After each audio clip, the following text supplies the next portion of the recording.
तो ये कहानी है 38 साल की केनेजी हामाडा की, जो लगातार अपने ऑफिस में 7 दिन और 7 रात काम करता रहा, जिसकी वजह से उसकी तबीयत खराब हो गई। फिर वो काम छोड़कर एक गांव में रहने आ गया और यहाँ आकर वो खेती बाड़ी करने लगा। उसकी जिंदगी अच्छी खासी चल रही थी। एक दिन वो एक टीवी शो देखता है जिसमें एक लड़के को एक गॉडेस दूसरी दुनिया में भेज देती है। उस लड़के के पास उसकी स्टेटस विंडो भी होती है। फिर एक दिन खाना बनाते हुए वो अचानक ही गायब हो जाता है और एक अलग दुनिया में आ जाता है। उसे समझ में नहीं आता कि उसके साथ ये क्या हो रहा है। ये दुनिया बहुत खतरनाक होती है। वो यहाँ अपना स्टेटस ओपन करने की कोशिश करता है, जो ओपन हो भी जाता है। वो समझ जाता है कि वो दूसरे दुनिया में आ चुका है। जिसके बाद केनेजी देखने लगता है क्या उसके पास कोई मैजिक और स्किल है, लेकिन ऐसा कुछ उसे दिखाई नहीं देता। तभी वो एक ऑप्शन पर क्लिक करता है और उसके सामने एक विंडो ओपन होती है जिसमें ऑनलाइन शॉपिंग थी। साथ ही उसके पास एक आइटम बॉक्स भी होता है जिसमें वो चीजों को रख सकता है। ये ट्राई करने के लिए वो कुछ घास लेकर उस आइटम बॉक्स में डालता है, जो उसमें स्टोर हो भी जाती है। फिर वो घास को बाहर भी निकाल देता है और कहता है, अरे वाह, ये तो बहुत बढ़िया चीज है। तभी उसे भूख लगती है तो वो फिर कुछ ऑर्डर करने के बारे में सोचता है, लेकिन वो ऐसा नहीं कर पाता, पर्याप्त बैलेंस ना होने के कारण। साथ ही उसे ये भी पता चलता है वो ऑनलाइन शॉपिंग में चीजों को बेच भी सकता है और चीजें बेचकर उसे पैसे मिलेंगे, लेकिन उसके पास तो कुछ बेचने के लिए भी नहीं होता है। तभी उसकी नजर एक स्केलेटन में धंसी तलवार पर जाती है। फिर वो उस तलवार को बेचकर काफी सारे पैसे कमा लेता है। फिर थोड़ा दूध और ब्रेड खरीदता है। फिर वो एक शॉवल खरीदकर खुद से उस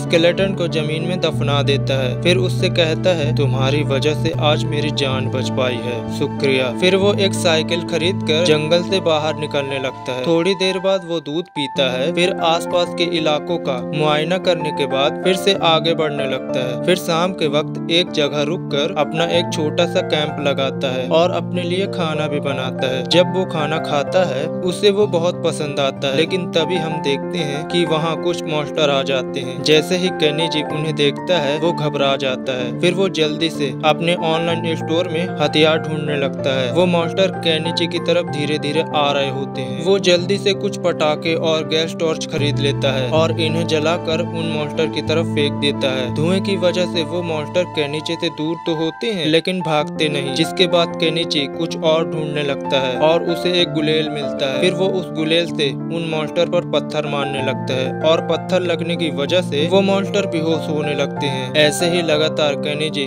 गुलेल चलाता रहता है, जिससे वो मॉन्स्टर वहाँ से भागने लगते हैं। फिर केनेजी तुरंत अपनी साइकिल से यहाँ से भागने लगता है। वो रात में ही एक टॉर्च की मदद से आगे जाने लगता है और ऐसे ही वो रात भर आगे जाता रहता है। फिर सुबह होती है, जहाँ हम केनेजी को एक जगह पर पड़े हुए देखते हैं। फिर वो होश में आता है और आगे बढ़ने की कोशिश करता है, लेकिन जंगल घना होता है। फिर वो एक पेड़ पर चढ़कर दूरबीन के सहारे देखने की कोशिश करता है और ये सारा सामान उसने अपने ऑनलाइन स्टोर से खरीदा था। तब उसे सामने एक बहुत बड़ी दीवार नजर आती है। तब केनेजी सोचता है वो इस शहर में जाकर और भी ज्यादा पैसे कमा पाएगा, क्योंकि उसके पास अब बहुत कम पैसे बचे हैं। फिर बारिश होने लगती है। फिर केनेजी बड़ी घास के बीच से जैसे ही जंगल से बाहर निकलता है, उसके सामने अचानक एक घोड़ा गाड़ी आ जाती है। वो घोड़ा गाड़ी वाला कहता है, तुम ठीक तो हो ना? लेकिन केनेजी उस लड़के की बात को समझ पाता है। फिर वो घुड़सवार कहता है, मेरा नाम फुओ है और मैं एक मर्चेंट हूँ।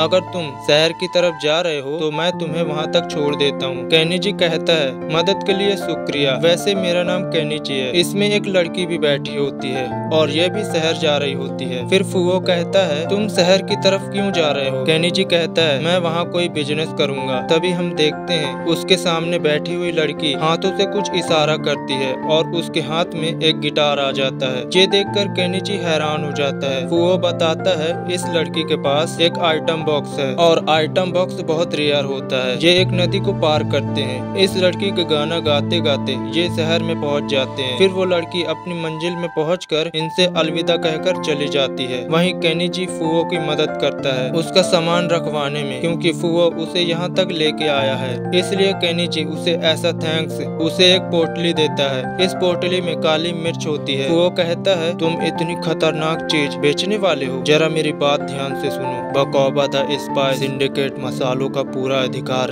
रखती है। अगर तुम पर उनकी नजर पड़ गई तो ये बिल्कुल भी अच्छा नहीं होगा। फुओ इस काली मिर्च के बदले में केनिची को पैसे देने वाला था, लेकिन केनिची पैसे लेने से मना कर रहा था। तभी फुओ कहता है, हम मर्चेंट चीजों को कम दाम पे जरूर खरीदते हैं, लेकिन फ्री में नहीं लेते, क्योंकि फ्री से ज्यादा महंगा कुछ नहीं। फिर केनिची उससे पैसे ले लेता है। फिर फुओ भी यहाँ से चला जाता है। फिर केनिची इन पैसों को अपने पैसों में कन्वर्ट करता है, जो कि बहुत ज्यादा होते हैं। फिर शाम हो जाती है और केनिची एक रेस्टोरेंट में आता है। एक मेड उससे कहती है, दालिया के बेस्ट रेस्टोरेंट में आपका स्वागत है। केनिची कहता है उसे यहाँ एक कमरा चाहिए। वो मेड कहती है, खाने पीने के बिना आपको कमरा एक क्वापर कॉइन में पड़ेगा। केनिची इसके लिए राजी हो जाता है और एक क्वापर कॉइन जमा कर देता है। वो लड़की कहती है, आपने काफी अलग प्रकार के कपड़े पहने हैं, क्या आप एक राहगीर हो? केनिची कहता है, नहीं, मैं यहाँ एक बिजनेस ओपन करने आया हूँ। तभी उसे पता चलता है उसे तो पढ़ना लिखना और कैलकुलेट करना नहीं आता, तब वो मर्चेंट फील्ड में रजिस्टर नहीं कर पाएगा। केनिची कहता है,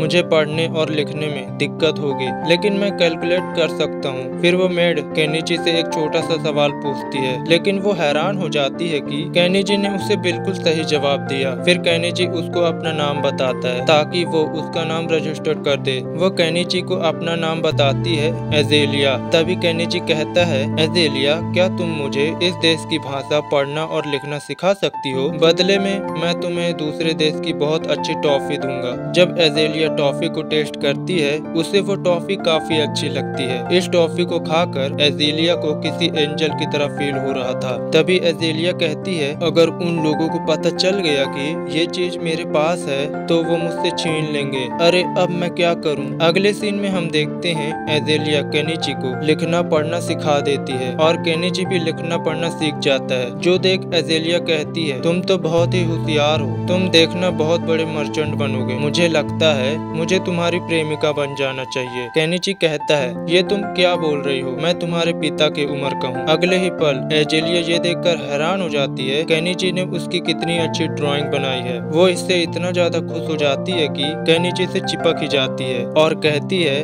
तुमने मुझे इतनी अच्छी टॉफी दी, मेरी एक ड्राइंग बनाई, आखिर में इन सब के लिए तुम्हारा शुक्रिया कैसे करूं? जिसके बाद वो केनिची को बिस्तर पर पटक देती है और आगे क्या हुआ वो तुम सोच लो। फिर अगले दिन केनिची फील्ड में आता है। यहाँ उसे फिल करने के लिए एक फॉर्म मिलता है। केनिची देखता है इन सभी कागजों को हाथों से लिखा गया है, शायद इस दुनिया में प्रिंटिंग नहीं है। जिसके बाद केनिची सभी चीजों को लिखकर उस फॉर्म को उस रिसेप्शनिस्ट को दे देता है और उसकी रजिस्ट्रेशन फीस एक सिल्वर कॉइन होती है, लेकिन ये बहुत ज्यादा होती है। फिर केनिची कहता है, अगर ये पैसे मैं आपको इंस्टॉलमेंट में दे दूं तो चलेगा? वो कहती है, हाँ क्यों नहीं। फिर वो केनिची को उसकी गिल्ड आईडी देती है। फिर केनिची एक फाउंटेन के पास जाता है और बाजार को घूमने लगता है और यहाँ अलग अलग चीजों की कीमतें देखने लगता है कि यहाँ की कौन सी चीज कितने कीमत की है। तभी एक लड़की उससे कहती है, अरे ओ अंकल, क्या आप ये फ्रूट खाना चाहोगे? ये बहुत टेस्टी हैं। इसके अलग अलग रंग को देखकर केनिची कहता है, वाओ ये तो काफी अलग हैं। ठीक है, मुझे एक दर्जन दे दीजिए। केनिची को वो फल एक थैली में मिलते हैं। उन्हें देख केनिची सोच रहा था आखिर ये किस तरह के फल हैं। वो उन्हें अपने आइटम बॉक्स में रखकर उनके नाम देखने लगता है। जिसके बाद वो एक फल एजेलिया को देता है और अपने कमरे की ओर जाने लगता है। इस फल के लिए एजेलिया उसे शुक्रिया कहती है और साथ ही उसे ये भी पता चलता है केनिची ने गिल्ड में रजिस्टर कर लिया है। फिर हम देखते हैं केनिची अपने बिस्तर में लेटकर अपने गिल्ड आईडी को देख रहा था और ऐसे ही देखते देखते वो वहाँ सो जाता है। अगले दिन हम देखते हैं कि एजेलिया केनिची को कुछ बनाते हुए देख रही थी और थोड़ी ही देर में केनिची अपना काम कर लेता है। उसने थोड़ी कारपेटिंग करके अपना एक बिस्तर तैयार कर लिया है। इसी तरह केनिची लकड़ी से कुछ कपड़े टांगने की चीजें बनाता है। एजेलिया देखती है कि जिस ग्रोथ स्पिन का वो इस्तेमाल करती है उनसे ये बहुत बढ़िया है और वो तो बहुत आसानी से टूट भी जाती है। इसलिए एजेलिया पूछती है, क्या तुम इसे बेचने वाले हो? केनिची सोचता है, क्या ये फायदेमंद होगी? फिर हमें बाजार कासिम दिखाया जाता है। यहाँ केनिची एक आंटी के पास आकर कहता है, क्या मैं अपनी दुकान आपकी बगल वाली दुकान पास लगा सकता हूँ? वो कहती है हाँ क्यों नहीं। फिर केनिची अपने आइटम बॉक्स में से अपनी दुकान निकाल लेता है। वो आंटी कहती है आपके पास तो आइटम बॉक्स है। केनिची कहता है हाँ छोटा सा आइटम बॉक्स। फिर केनिची अपना सामान रखने लगता है। वो आंटी केनिची से कहती है कि ये फ्लिप कितने की है। वो कहता है 1 कॉपर कॉइन में 5 फ्लिप। वो आंटी कहती है ठीक है मैं ऐसी 5 खरीदना चाहती हूँ। वैसे मेरा नाम आनामा है, मैं यहाँ काफी समय से सामान बेच रही हूँ। वो कहता है मैं हूँ केनिची, मैं यहाँ बहुत दूर के गाँव से आया हूँ। अब इसके बाद आनामा अपनी जगह पर बैठ जाती है और केनिची ग्राहक के आने का इंतजार करने लगता है। ऐसे ही कुछ वक्त गुजर जाता है और थोड़ी ही देर में ग्राहक आने लगते हैं। काफी लोग केनिची का सामान खरीदते हैं, जिसके बाद एक मेड आती है केनिची की दुकान पर और वो ये फिलिप लेकर चली जाती है। लंच ब्रेक के दौरान आंटी कहती है तुम्हारी ये फिलिप तो बहुत बिक रही है। फिर हमें पता चलता है कि केनिची ने कुछ मुनाफा कमा लिया है, वो इनसे काफी अच्छी जिंदगी बिता सकता है। लेकिन फिर दूसरे लोग भी चीजें इसी तरह से बेचना शुरू कर देंगे। लेकिन तभी उसकी दुकान पर एक आदमी आता है। केनिची नोटिस करता है इसके कपड़े काफी अच्छे हैं और इसके पास एक तलवार भी है, जिसका मतलब इसका स्टेटस काफी अच्छा होगा। फिर ये आदमी केनिची से चाकू लेकर उसे देखने लगता है। इस चाकू की चमक अलग ही होती है। फिर वो उसकी धार देखने लगता है और वो एक ही बार में काफी सारी रस्सियां काट देता है और फिर वो इसकी कीमत पूछता है। केनिची कहता है एक की कीमत है 2 सिल्वर कॉइन। वो आदमी कहता है ये काफी महंगे हैं लेकिन इनकी क्वालिटी बहुत अच्छी है। वैसे क्या आपके पास इससे कुछ बड़ा है? ये बात सुन केनिची अपने शॉपिंग साइड में एक अच्छा सा वेपन देखने लगता है। तब उसे एक चीज मिलती है, ये एक हंटिंग स्वॉर्ड होती है। वो आदमी इसे निकाल कर देखता है, असल में ये एक कटाना होती है। वो आदमी इस कटाना की खूबसूरती देखकर हैरान हो जाता है और इसकी कीमत पूछता है।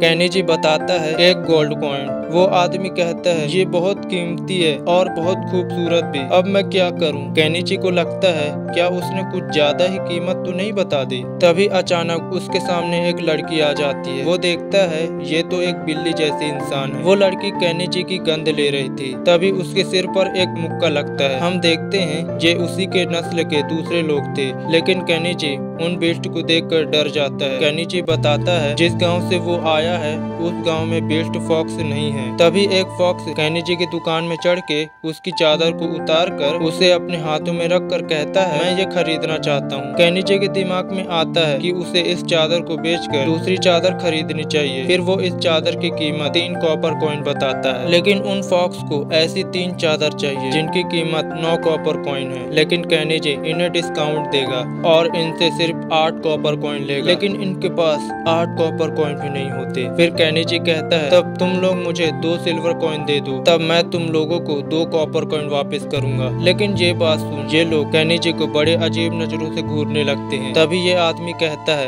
ये दुकानदार बिल्कुल सही कह रहा है। फिर ये लोग खरीदारी करके यहाँ से चले जाते हैं। फिर वो आंटी बताती है वो लोग केनिची को इसलिए घूर रहे थे क्योंकि उन्हें कैलकुलेशन करने में दिक्कत होती है। तभी ये आदमी कहता है तुम काफी भरोसेमंद हो, मैं ये खरीदने के लिए तैयार हूँ। जिसके बाद केनिची रेस्टोरेंट में आकर अपनी 5 रातों का किराया दे देता है। दूसरी ओर एक महल में केनिची की फिलिप को देखते हुए एक लड़की कहती है तुम्हें इतनी अच्छी चीज इतने सस्ते में मिल गई। मार्गरेट कल तुम जाना और ऐसी और भी फिलिप खरीद कर लाना। लेकिन अगले ही पल ये मैडम डिसाइड करती है हम ये चीज अपनी कंपनी में बेचेंगे। हमारी मेलो ट्रेडिंग कंपनी का एक उसूल है कभी भी एक अपॉर्चुनिटी को अपने हाथों से मत जाने दो। फिर ये मैडम अपने पिता के पास जाने लगती है। फिर हम देखते हैं केनिची शाम के वक्त नहा रहा होता है। तभी वो अपनी ऑनलाइन स्टोर में देखता है वो वहाँ से बाथ ड्रम भी खरीद सकता है। फिर वो सोचने लगता है और एपिसोड 1 यहीं खत्म हो जाता है।